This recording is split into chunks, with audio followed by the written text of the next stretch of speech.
Just watch me move and fall away.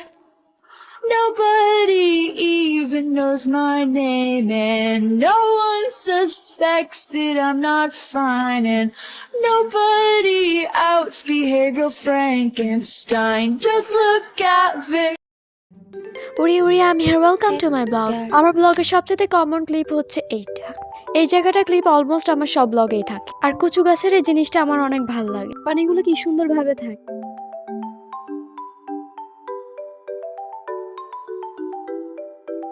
আমি হচ্ছে একটা ম্যাঙ্গো লাভার। আমার কাছে যদি কেউ সারাদিন আম খেতে দেয় আমি খেতে পারবো।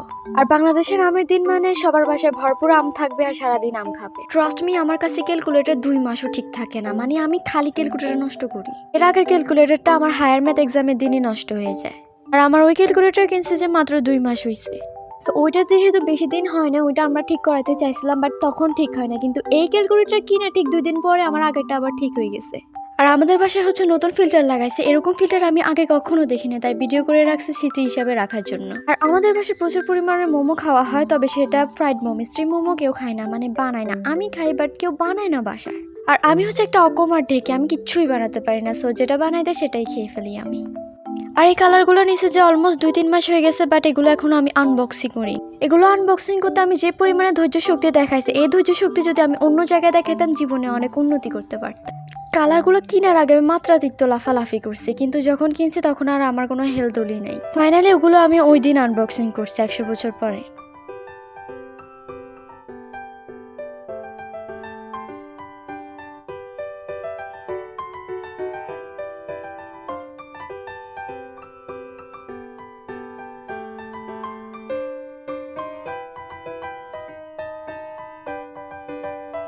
চলো তো তোমাদেরকে আমি আমার আগের বছরের ডায়েরিটা দেখাই। এটার মধ্যে আমি কত কিছু আঁকছি, কত কি করছি।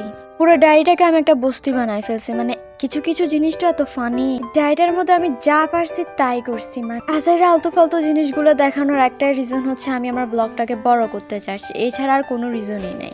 এখানে পিঙ্ক আর গ্রিন কালারেরটা আমার কাছে অনেক সুন্দর লাগছে। একটা হচ্ছে কিউট আছে আর একটা হচ্ছে ফানি। আমি যতই অকর্মা ঢেকে হই না কেন, আমি দুইটা জিনিস মোটামুটি ভালোই বানাতে পারি। একটা হচ্ছে এই শরবতটা আর একটা হচ্ছে কফি। এই শরবতটা বানানোর মেইন ইনগ্রেডিয়েন্ট হচ্ছে আমসত্ত্ব। প্রথমে আমসত্ত্বতে পানিতে ভিজিয়ে রাখতে হবে। পরে আমসত্ত্বগুলোকে ভালোভাবে মেল্ট করে পানি এবং লবণ চিনি প্রয়োজন মতো দিয়ে দেবো। এই কাজটা যদি ব্লেন্ডারে করা যায় তাহলে আরো ভালো হয়, বাট আমার ব্লেন্ডার নষ্ট হয়ে গেছে, সো আমি হাত দিয়ে কাজ চালাই নিছি। যে পানিটা মিক্স করবো ওইটা অবশ্যই ঠান্ডা দিবা। আমার যদি আমার উপর 1%ও বিশেষ থাকে তাহলে এটা ট্রাই করতে পারি, এটা আসলে অনেক মজা। আর আমি যখন মেশিন চালাচ্ছিল তখন দেখছি যে মামির গায়ে অনেক সুন্দরভাবে রোদ পড়তেছিল, তখন এই ভিডিওটা আমি ক্লিপ করে নিয়েছি যাতে আমি ভিডিওতে অ্যাড করতে পারি। সরি ফর দ্যাট, আমি অনেক এলোমেলো কথা বলতেছি, বাট মানাই নাও প্লিজ, আমি কোথায় কথা বলতে পারতেছি না এখন।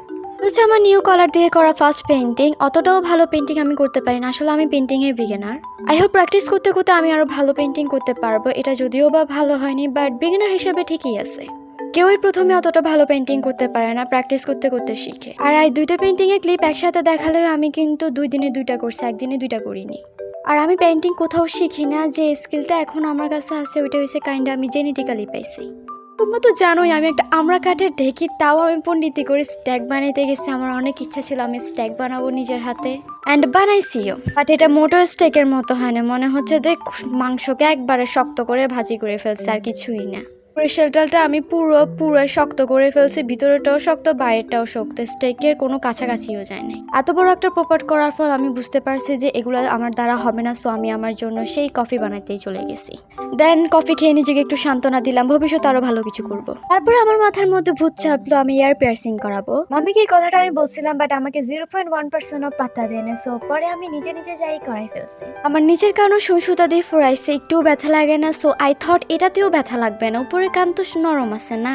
বাট এটা মোটেও এরকম ছিল না, আমার উপরে কান ফোরাইতে অনেক কষ্ট হয়েছে। দেন নিজেকে একটু রিল্যাক্স ফিল করার জন্য বাইরে হাঁটতে বেরিয়েছিলাম। বাইরে ভিডিও করতে আমার অনেক শাই লাগে, তাও কয়েকটা ক্লিপ নিছি। সো তোমরা ক্লিপগুলো এনজয় করো।